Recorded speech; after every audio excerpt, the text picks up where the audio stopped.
and Leupkes want to show a new toy we got, a functional toy, something you can use. This is a rope wick. Remember back in the day when we rope wicked, hemp dog bane and those kind of things? We have some non-GMO beans this year, and we actually had some hemp dog bane in. So I got this thing to control that problem, but we also found that we can use it out in the pastures on some thistles. It's a cool little outfit, and as you can see, we've got a front mount on our Can-Am here. We got it plumbed into our tank, and that's going to feed the sponges through this. We got a manifold system and all these little lines that are going to feed these sponges. It's got a couple really cool little features that are kind of fun. You know, just she'll fold up for road transport, right?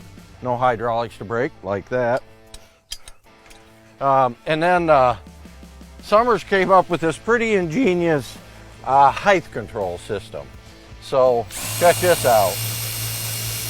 Lowering, on-the-go height control.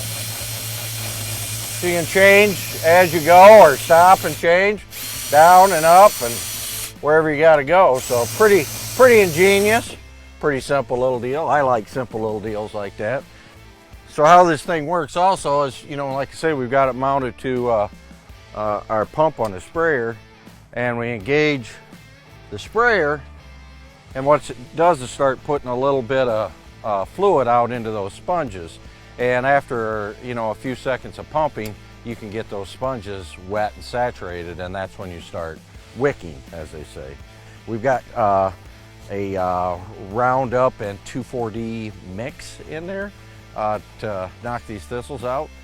So we're going to show you how that's done right now, showing one of our new little toys, and you guys can see if maybe something would work for you.